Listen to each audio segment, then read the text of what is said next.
Imagine that everything you think you know about female desire is an illusion, that love is not tenderness, but a strategy as old as power itself. Machiavelli understood this centuries before. Behind every sweet gesture, there is a calculation. Behind every silence, a test. He deciphered a pattern so dark that he had to hide it to avoid being destroyed. Men ignored it, women perfected it, and once you see what he discovered, you will never look at a smile the same way again. If you're new to the channel, subscribe and stay until the end of the video. And while you're at it, like, share, and enjoy the content. Listen, most men fail with women. Not because they are stupid or ugly, they fail because they were sold a lie so beautifully packaged that they don't even realize they are living inside an illusion. They were told, be yourself, as if authenticity was ever enough. They were told, treat her like a queen, as if servitude ever ignited desire. They were promised that love conquers all, while the courts fill with divorces and the streets fill with lonely men who have no idea what went wrong.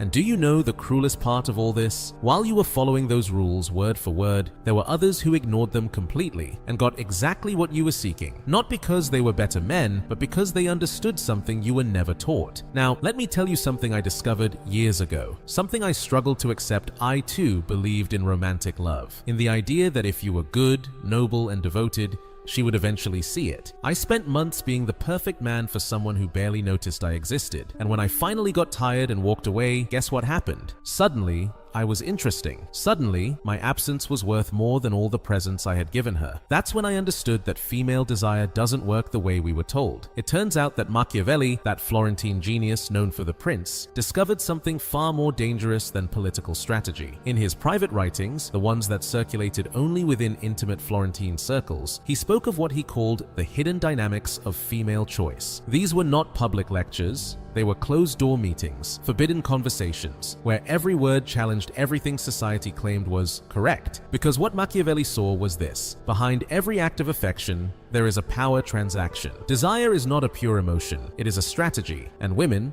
consciously or unconsciously, have mastered it from a very young age. Think about it for a moment. How many times have you seen a woman complain that all men are the same, yet choose the exact same type again and again? How many times have you heard her say she wants someone stable and good, but she falls for the one who unsettles her? It's not coincidence, it's a pattern, a code that repeats itself across cultures and across eras. And listen, if this resonates with you, follow me on the channel, because we are only scratching the surface. Machiavelli understood that humans do not act according to what they say, but according to what benefits them. He applied this brutal insight to politics, but he also applied it to something far more intimate: attraction. And what he discovered was so disturbing that his own contemporaries tried to bury it. Because accepting this truth means admitting that romantic love, as it was painted to you, is a fairy tale. The truth is darker, and paradoxically, far more liberating. He documented case after case of noble women who abandoned perfect men for others who treated them with indifference. He observed how absence created more desire than constant presence, how mystery triumphed over transparency, how unpredictability defeated stability. It wasn't cruelty, it was instinct. And here's what no one tells you. When you become predictable, when she already knows everything you will do, when your attention is always available, you lose all your value. Because the human brain doesn't value what is guaranteed. It values what it must conquer. So, what do you do with this information? Do you deny it because it's uncomfortable? Or do you start seeing the world as it is, not as you wish it to be? Because once you see the pattern, you can no longer pretend it doesn't exist. And believe me, there is much more to uncover about how this game truly works. Now that you know the essentials, something deeper awaits you, something Machiavelli called the hidden cycle. And once you understand it, everything you thought you knew about women will click in a way you never imagined. If what you just heard stirred something inside you, if you feel that someone is finally speaking the truth without filters, then stay. Subscribe to the channel, not as an empty gesture, but because you understand this knowledge isn't available to everyone, and those who possess it play with an advantage. Now here's where things get interesting.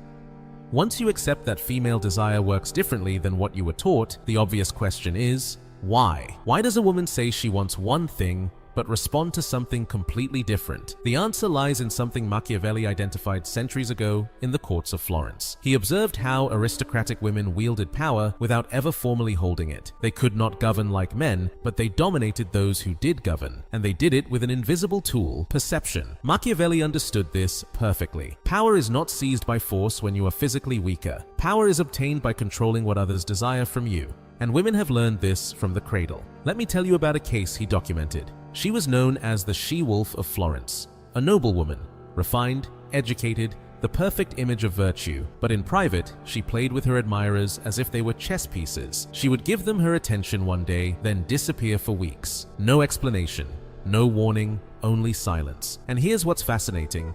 The more her absences ignored them, the more desperate they became. Her strategy wasn't love, it was uncertainty, because she had learned something most men never understand. What you deny becomes valuable. What you withhold becomes a treasure. Machiavelli traced the origin of this behavior back to her childhood. At 6 years old, she watched her mother slowly dismantle her father's reputation without ever raising her voice.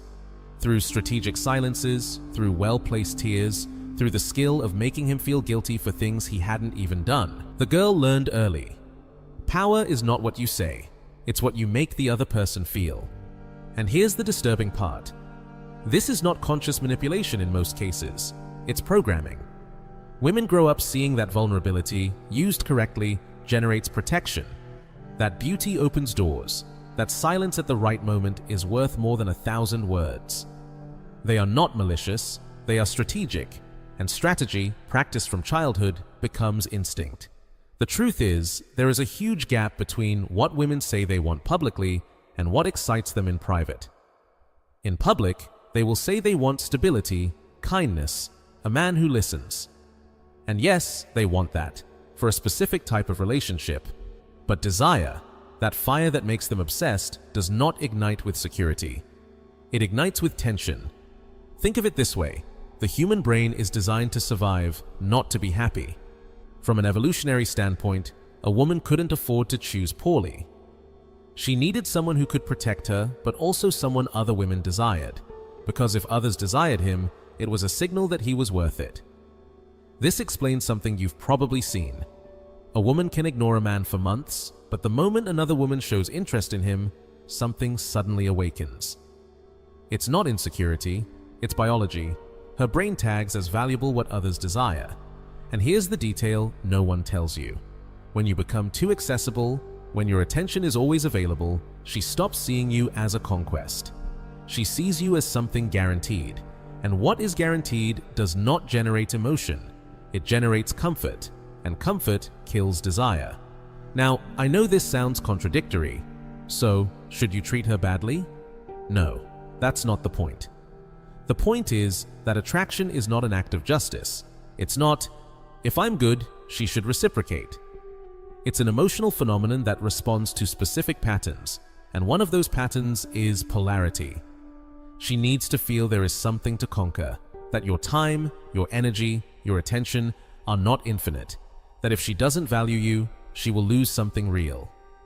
Men who understand this do not chase, do not beg, do not exhaust themselves proving they are the best option. They simply are. And that calmness, that absence of need, is magnetic. Because Machiavelli was right about one thing. He who shows desperation loses power. He who maintains calmness gains it. And if this made you think differently, leave a piece of advice in the comments that could help other men. Something you learned the hard way, something it took you years to understand. Because together, we can piece together the full map. Now, what you just read is only the first layer. Because there is something even deeper, something Machiavelli discovered and called the shadow cycle. An invisible mechanism that governs almost every decision she makes about you without her even realizing it, and this is where things get complicated. Because everything I just told you about female desire, about polarity, about tension, has a dark side. No one ever wants to mention. A mechanism so deep it operates beneath consciousness itself. Machiavelli called it the shadow cycle. It is not something women consciously decide. It is a biological program, an invisible force that guides almost all of their decisions without them even noticing. And once you understand how it works, you start seeing patterns where before you only saw chaos. Let me show you this from another angle.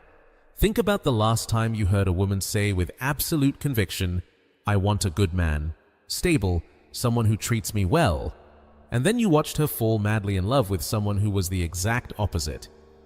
Was she lying? No, she was stating her conscious truth. But her subconscious was responding to a completely different programming. What she says she wants is what her rational mind considers correct. What truly turns her on is what her instinct recognizes as genetically valuable. And these two things are often polar opposites. Machiavelli documented a case in 1501 that illustrates this perfectly. A countess abandoned her husband, a rich, educated man of impeccable social standing. She left him for a plebeian with no education and no fortune. The scandal was enormous. How could a woman of her class do something so irrational? The answer was brutal. Her husband had become predictable. He adored her. He obeyed her every whim. He constantly sought her approval. He was kind, perfect, and invisible. Because when someone gives you everything effortlessly, you lose all interest. There's no tension, no story, but the plebeian lover? He ignored her. He disappeared for days. He didn't beg her. He didn't worship her. And that indifference drove her insane. Her brain interpreted that distance as value. If he didn't need her, he must be someone important.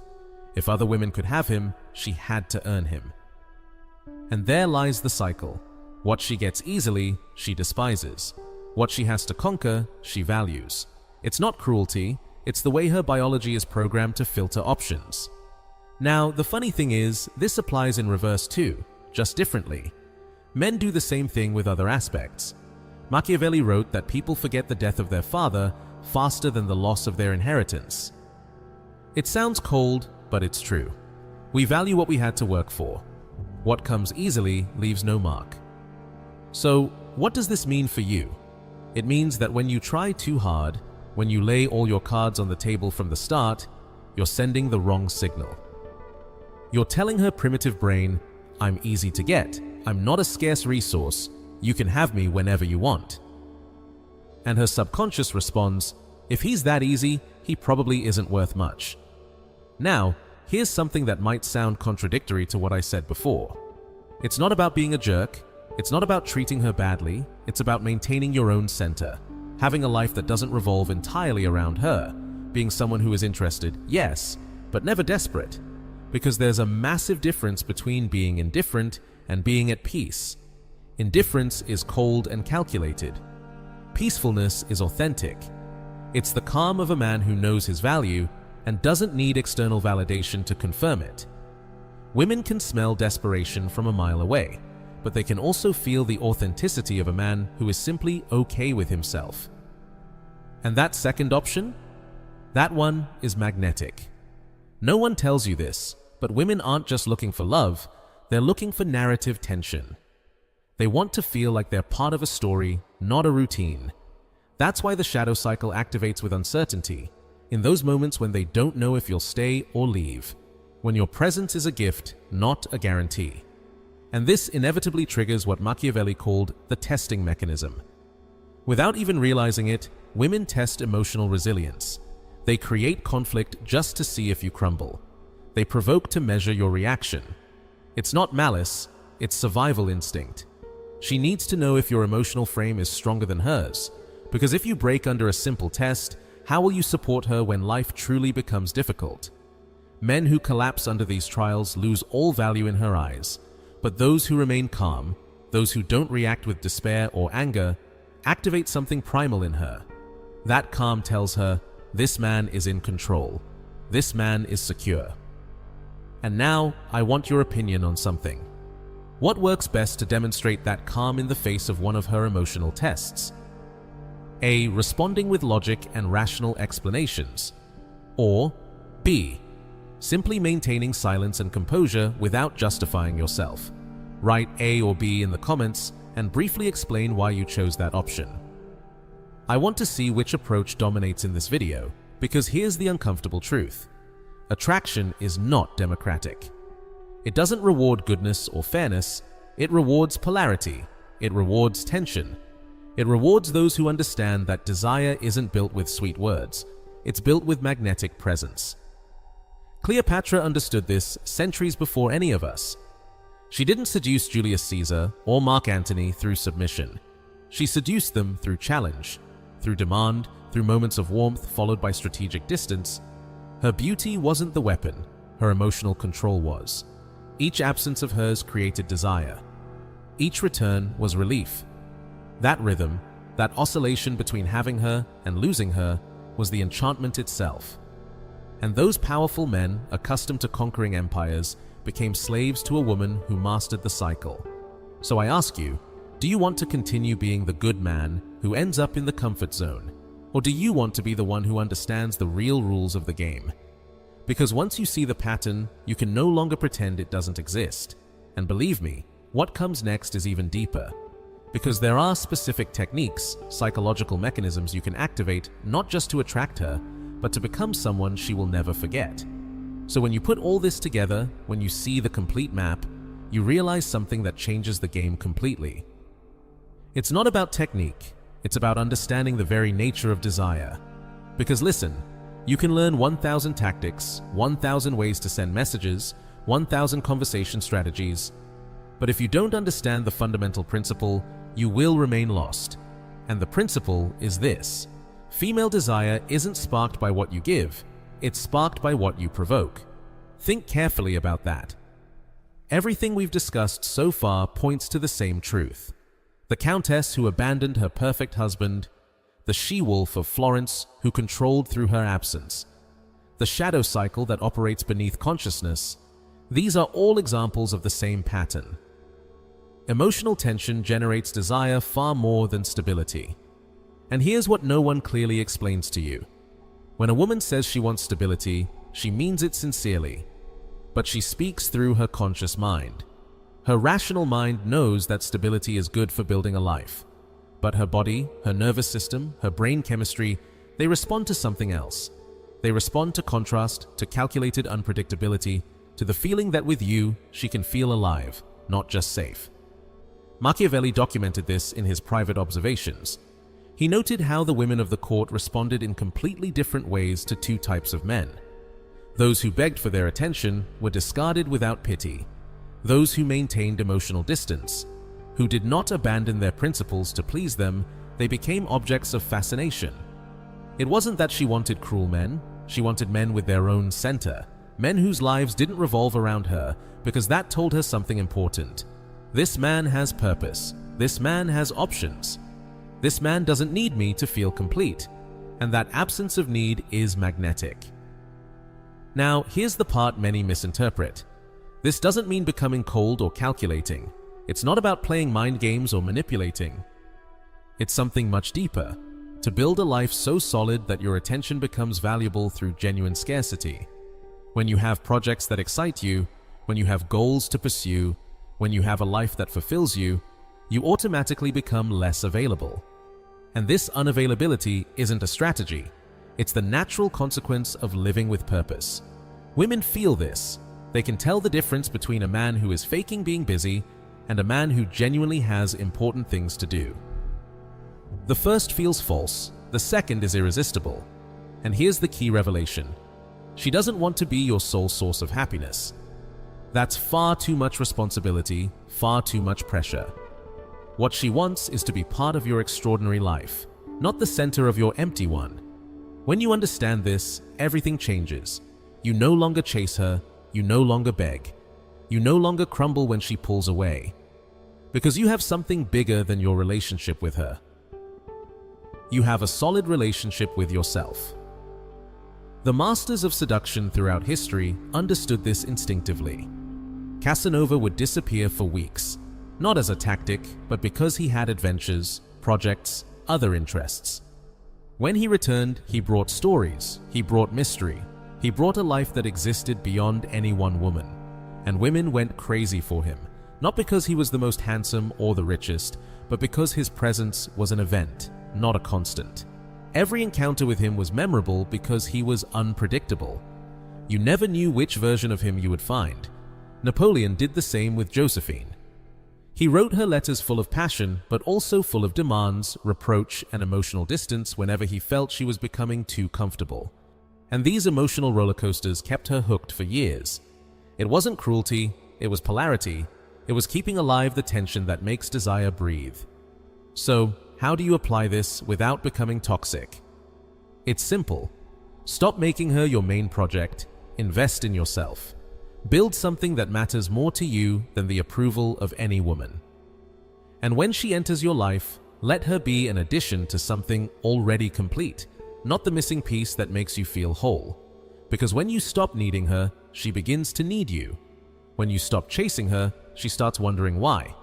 And when your attention becomes selective, she begins to value it. And in the end, as Machiavelli said, fortune favors the prepared, not the one who waits for things to improve on their own. If you want the dynamics to change, you must change first. You need to stop playing by the rules you were taught and start understanding the rules that truly move the board. It's not about being the best man for her. It's about being such a complete man that your presence becomes a privilege, not a right. About becoming someone whose attention is worth earning. Because once you reach that point, everything I've told you makes sense. The shadow cycle works in your favor. Attention is created naturally, and she not only desires you, she respects you. And that combination, desire plus respect, is what builds something lasting. It's not blind passion that fades in weeks. It's a deep attraction that endures because you never became predictable. You never let your life revolve solely around her. So the question now isn't whether this works. The question is, are you willing to do the internal work this requires? Because there are no shortcuts here, no magic formulas. There is only one brutal truth. Either you build a life that gives you value, or you will continue begging for attention.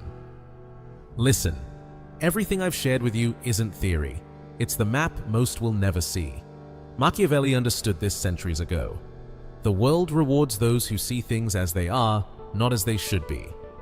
If this stirred something in you, if you finally feel someone is telling you the truth without filters, then don't leave just yet.